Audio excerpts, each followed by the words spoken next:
하나님의 말씀은 마가복음 6장 30절부터 제가 44절까지 읽겠습니다. 읽습니다. 사도들이 예수께 모여 자기들이 행한 것과 가르친 것을 낱낱이 보아니 이르시되 너희는 따로 한적한 곳에 가서 잠깐 쉬어라 하시니 이는 오고 가는 사람이 많아 음식 먹을 겨를도 없습니다. 이에 배를 타고 따로 한적한 곳에 갈새 그들이 가는 것을 보고 많은 사람이 그들인 줄 안지라 모든 고을로부터 도보로 그곳에 달려와 그들보다 먼저 갔더라. 예수께서 나오사 큰 무리를 보시고 그 목자 없는 양 같음으로 인하여 불쌍히 여기사 이에 여러 가지로 가르치시더라. 때가 저물어 가매 제자들이 예수께 나와 여짜오되 이곳은 빈들이요 날도 저물어 가니 무리를 보내어 두루 촌과 마을로 가서 무엇을 사 먹게 하옵소서. 대답하여 이르시되 너희가 먹을 것을 주라 하시니 여짜오되 우리가 가서 200데나리온의 떡을 사다 먹이리이까. 이르시되 너희에게 떡 몇 개나 있는지 가서 보라 하시니 알아보고 이르되 떡 5개와 물고기 2마리가 있더이다 하거늘 제자들에게 명하사 그 모든 사람으로 때를 지어 푸른 잔디 위에 앉게 하시니 때로 100명씩 또는 50명씩 앉은지라. 예수께서 떡 5개와 물고기 2마리를 가지사 하늘 우러러 축사하시고 떡을 떼어 제자들에게 주어 사람들에게 나누어 주게 하시고 또 물고기 2마리도 모든 사람에게 나누심에 다 배불리 먹고 남은 떡 조각과 물고기를 가득 12바구니에 차게 거두었으며 떡을 먹은 남자는 5,000명이었더라. 아멘. 목회를 하는 중에 여러 교인들로부터 여러 차례 들었던 이야기가 있는데 전도를 했다는 거죠. 이제 예수 믿고 교회 다니면서 보고하더라고. 이렇게 전도를 했더니 전도를 받은 사람이 전도한 사람을 잘 아는 사람이니까 그 생활을 알잖아요. 가정 환경이 어떻고 그 자녀들이 어떻고 여러 가지를 잘 알고 있으니까 뭐 깊은 내막은 몰라도 피상적인 걸 아니까 너나 잘 믿고 너나 복주받아라. 무슨 얘기입니까? 네가 받은 복보다 내가 받은 복이 지금 더 큰데 뭘 나보고 지금 예수 믿고 복을 받으라고 전도를 하냐. 너나 좀 예수 잘 믿고 복 좀 받으라. 그렇게 빈정거리는 얘기를 들었다는 거죠. 목사님 그럴 때면요 힘이 빠져요. 예수 믿고 교회를 다니는데 하나님이 좀 복을 주셔서 은혜가 충만한 삶을 살게 하시면 얼마나 좋겠습니까마는 예수를 믿는 사람들이 잘 믿는데도 불구하고 세상 사람만도 못하고 다른 사람과 비교할 때 상대적인 열악함이 뚜렷하게 나타나는 현상들을 가지고 살아가는 것을 보게 됩니다. 자, 이런 사람들을 향해서 우리가 오늘 어떤 의미를 가지고 복음을 나타내고 예수 그리스도의 거룩하신 은혜를 선포하고 그들에게 증언할 수 있을까 하는 것은 굉장히 중요한 의미가 됩니다. 우리가 읽은 이 본문의 말씀에서도 사람들에게 나타나는 일반적인 현상이 두 가지가 있습니다. 하나는 뭐냐면 여기 35절에 보면 때가 저물어 가매 제자들이 예수께 나와 여짜오되 이곳은 빈들이요 날도 저물어 가니 라고 하는 말씀입니다. 지금 때가 저물어 갔다. 무슨 얘기입니까? 방법을 더 이상 활용할 수 없는, 방법을 찾아서 일할 수 없는 상황들이라 그런 얘기죠. 인생에게 해가 뜨는 것 같은 상황이면 얼마나 좋겠습니까? 해가 중천에 있는 것 같이 밝고 따뜻하고 그리고 환한 세계면 얼마나 좋겠습니까? 그러나 인생에게는 날이 저무는 것 같이 정말 소망이 보이지 않고 정말 어떤 희망적인 상황들이 나타날 기미가 전혀 보이지 않는 답답한 상황들이 눈앞에 전개 됩니다. 그리고 그것은 시간이 지날수록 더 심화되고 시간이 지날수록 더욱더 어두워지는 상황으로 우리를 암담하게 만드는 상황들이 된다 하는 것을 알 수가 있습니다.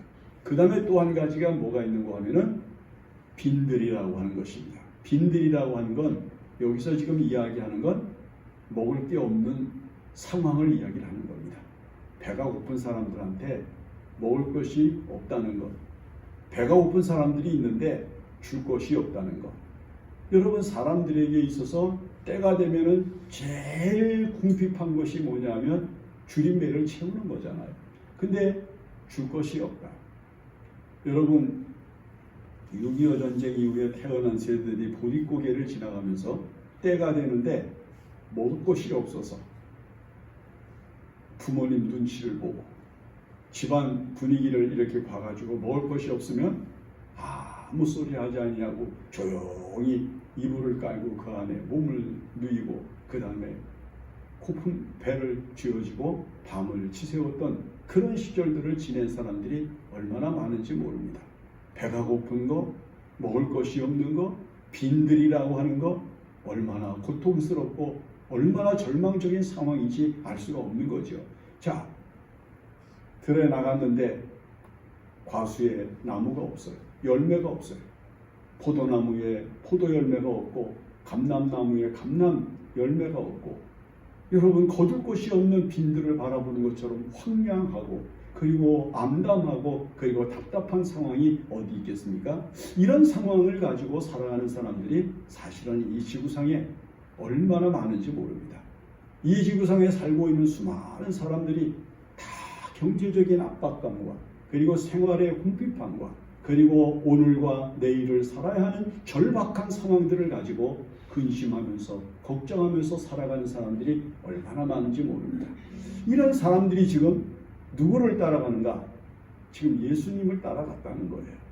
지금 예수님이 복음을 전하시고 이적을 나타내시고 그리고 사람들에게 교훈을 가르치시면서 얼마나 바쁘게 하셨는지 음식 먹을 겨를도 없고 쉴 틈도 없이 역사하셨기 때문에 이제는 쉬고 싶어서 좀 한적한 곳에 가서 쉬자고 제자들에게 이야기를 해서 어떻게 보면은 따라오는 사람들, 주변에 있는 사람들을 피해서 도망을 갔는데 사람들이 그걸 알고 먼저 쫓아가서 빈들을 지금 가득히 채우고 예수님을 지금 기다리고 있는 거예요. 자, 이건 무엇을 말하는가 하면 여러분, 하나님의 은혜가 어디에서부터 시작이 되는가를 우리들에게 보여주는 거예요. 말씀을 사모하는 것, 예수 그리스도를 보고 싶은 것, 예수 그리스도를 만나고 싶은 것, 예수 그리스도의 말씀을 듣고 싶은 것. 지금 줄임배가 문제가 아니야. 지금 육신의 괴로움이 문제가 아니야. 날이 어둡고 그리고 날이 저문 그 상황이 문제가 아니에요. 그들의 마음속에 일어난 갈망, 예수님의 말씀을 듣고 싶은 것, 예수님의 얼굴을 보고 싶은 것, 예수님 앞에 있고 싶은 것. 여러분, 이것이 지금 바로 여기를 지금 빈들에 지금 모여있는 사람들의 갈망이며 그들이 원하는 은혜를 사모하는 신령한 마음이라고 하는 것을 우리가 알 수가 있습니다.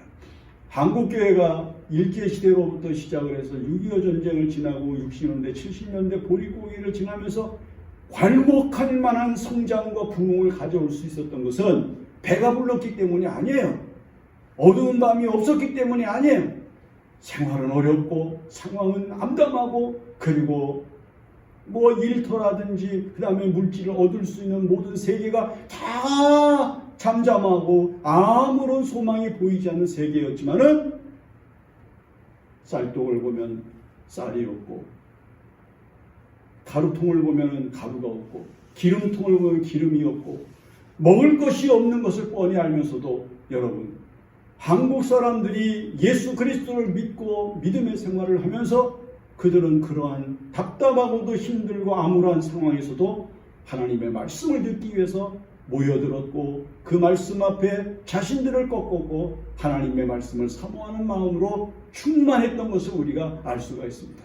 그래서 저희가 어렸을 때 부흥회 같은 것을 하면은 애지간한 교회들은 교회당이 작아서 예배당이 작아서 다 들어가지를 못해서 그때는 동네에 이렇게 빈들이 많았으니까 빈 공간이 많았으니까 거기에 천막을 치고 그래서 거기서 부흥회를 하고 그랬거든요. 요즘은 부흥회 한다고 그러면 2박 3일 뭐 요 정도 하는데 옛날에는 주일 저녁부터 시작을 해서 토요일 새벽까지 한 주간 동안 계속해서 말씀을 나누고 기도하고 말씀을 듣고 기도하고 전도하고 그러면서 부흥회를 했는데 그들의 갈망하는 마음과 믿음이 육체의 곤고함과 그리고 빈곤함과 그리고 생활의 어려움을 능가하는 능력으로 충만했기에 그 시절을 이겼고 그 세대를 이기면서 승리하는 믿음의 삶을 살았단 말이죠. 지금 여기 있는 사람들이 날이 어두워지는데 집으로 가지 아니하고 예수님 앞에 모입니다. 날이 어두워지는데 집으로 가지 아니하고 예수님께로 갑니다. 아무것도 얻을 것이 없고 먹을 것이 없는 빈들인 줄 뻔히 알면서도 그들이 그곳을 떠나지 아니하고 예수님보다 먼저 앞에 가서 제자들보다 먼저 앞에 가서 그곳에 진을 치고 예수님의 일행을 기다리고 있는 모습을 우리들에게 보여주는 거예요. 이것이 바로 은혜 받는 교회요. 이것이 바로 사랑받는 교회요. 이것이 바로 복을 받는 교회의 모형이라고 하는 것을 우리에게 가르쳐 주죠. 자, 이 본문의 말씀에서 예수님께서 오병이어의 우리가 잘 아는 오병이어의 기적을 일으킬 수밖에 없었던 이유가 이 본문의 말씀에서 명확하게 나타납니다. 그 하나는 뭐냐 하면 배부른 뒤에 예수가 아니라 예수 다음에 배부름이라고 하는 것을 우리에게 가르쳐 줍니다. 영적인 것 다음에 육적인 것이지 육적인 것 다음에 영적인 것이 이어지는 것이 아니라고 하는 것을 예수님께서 가르쳐 줍니다. 우리는 종종 내가 지금 사업이 바빠서 내가 지금 환경이 어려워서 이래서 교회 나오는 게 힘들고 예수를 믿는 것이 벅찬 삶을 살아가고 있다고 하는 생각에 빠지면서 우리의 믿음이 나약해질 수 있어요. 그러나 이 본문의 말씀이 우리에게 가르쳐주는 의도는 무엇인가? 먼저 주님 앞에 있어라. 먼저 주님을 향하여 나가라.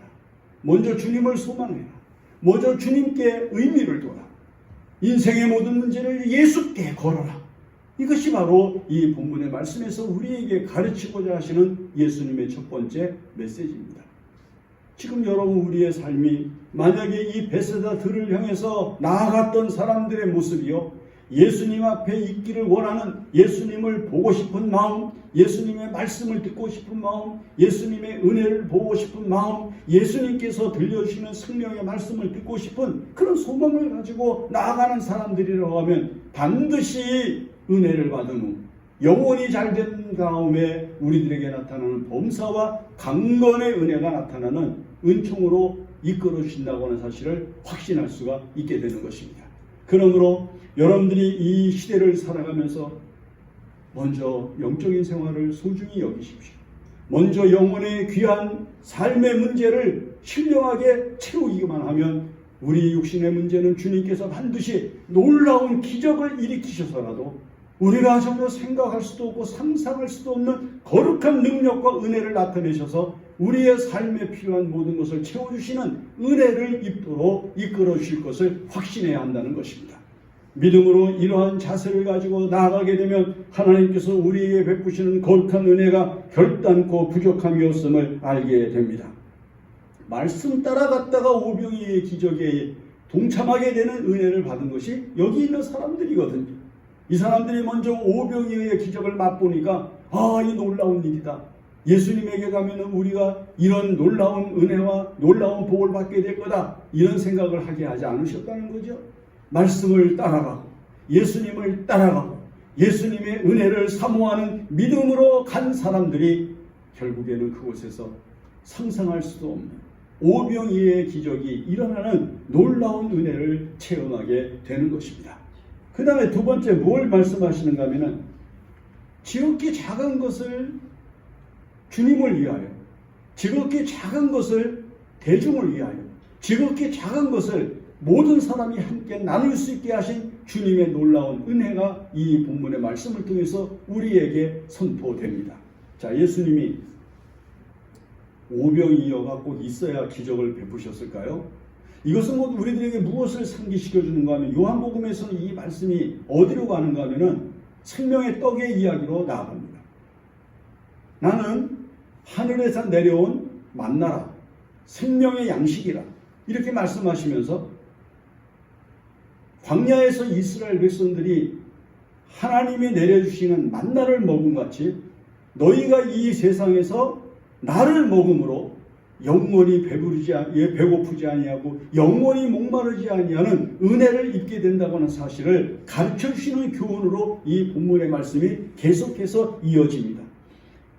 마태마가 누가는 일단락을 짓지만 요한복음은 계속해서 생명의 떡의 이야기로 이 본문의 말씀을 진전시키고 있는 것을 우리가 읽을 수가 있습니다. 근데 예수님께서 이 본문의 말씀을 통해서 당신 앞에 모여있는 사람들에게 보여주시기를 원했던 오병이어의 기적의 의미가 무엇을 의미하는 것인가?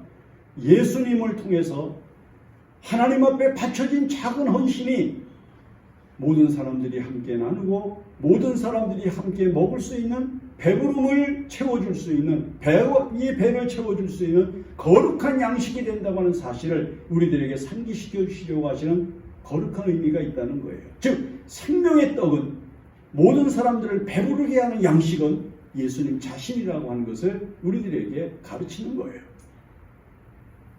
그런데 이것이 작은 헌신으로부터 출발을 했다.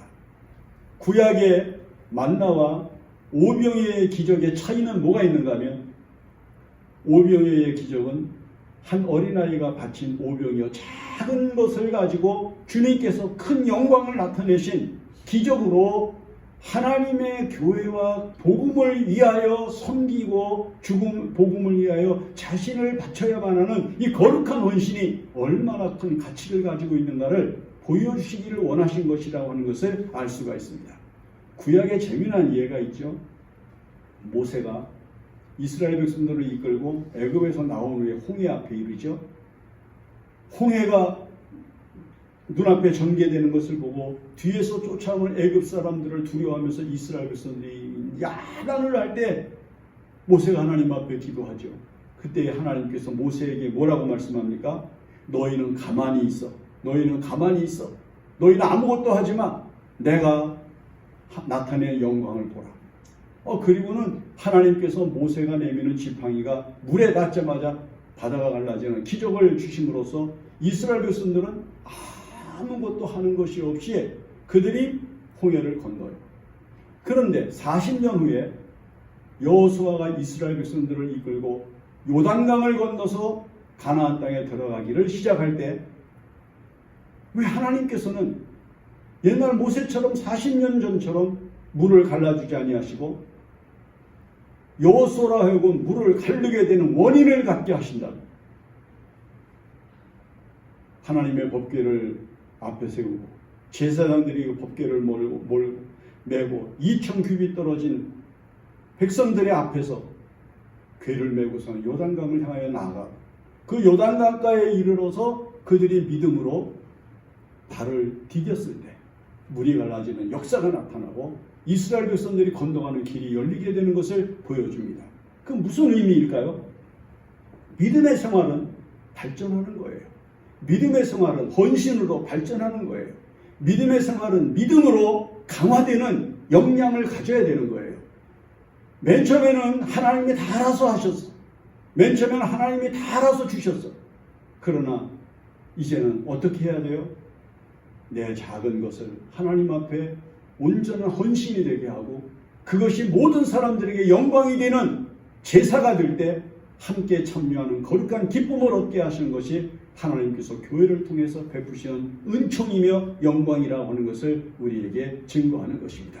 이 작은 헌신이 놀랍게도요 5,000명이나 되는 사람들이 남자들만 먹을 수 있는 양식으로 엄청난 변화를 일으키고 거기에 있는 모든 사람들이 너무 배가 불러서 더 이상 먹을 수 없어서 남겨놓은 12광줄이나 되는 음식으로 결론이 나게 되는 것을 우리에게 가르쳐 주는 것이죠.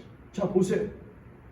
우리가 과거에 교회 같은 것을 지을 때 소위 헌금을 했잖아요. 건축헌금 같은 거. 나는 하나밖에 안 바쳤지만 하나하나가 뭉쳐져 가지고 여러분 대형 교회들이 세워지고 얼마나 큰 교회들이 세워지는 놀라운 기적을 일으켰습니다.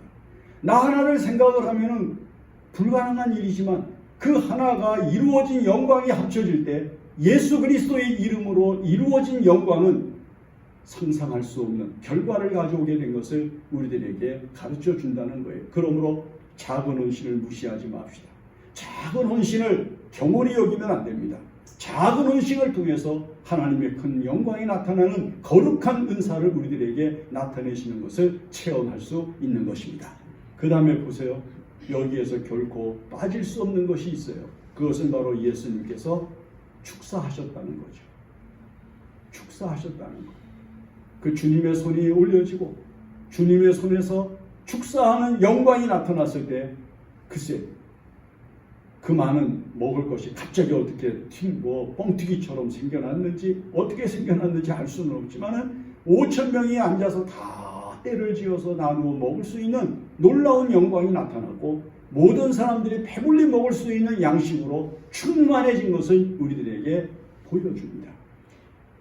여러분들이 이 세상을 살아가면서 무엇으로 여러분들의 인생을 복 있게 만들고 여러분들의 인생을 기적이 일어나는 세계를 이루고 여러분들이 이 세상을 살아가면서 무엇으로 여러분들을 더욱더 능력 있는 인생으로 세울 수 있다고 생각합니까? 그것은요 지식도 아니고 그것은 경험도 아니고 그것은 바로 주님께서 우리를 위하여 베풀어 주셨던 기적에 이르기까지 해야 되는 거룩한 기도를 통해서 이루어지는 하나님의 능력이라고 하는 사실을 믿어야 합니다. 성경은 기도 외에는 답이 없다는 것을 우리들에게 명령합니다. 기도하지 않으면 은혜가 없다는 것을 우리에게 명확하게 합니다. 기도하지 않으면 능력이 없다는 것을 명확하게 말씀합니다. 기도하지 않으면 은혜가 없다는 것을 정확하게 말씀합니다. 그런데 우리는 은혜를 바라고 응답을 바라고 우리는 권능을 바라고 우리는 충만함을 바라지만 기도를 안 한다고 말이죠. 기도해야 하나님이 응답하시죠. 하나님께서 역사하시죠. 하나님께서 은혜를 나타내시죠. 하나님께서 권능을 베푸십니다. 그러므로 여러분 하늘을 우러러 기도하시기를 바랍니다. 반드시 놀라운 기적이 일어납니다. 모든 사람이 함께 사는 놀라운 일이 일어납니다. 지극히 작은 입술 하나가 온 세상을 구하는 능력이 되는 역사가 일어나게 되는 것입니다. 기도하겠습니다. 하나님 아버지 감사합니다.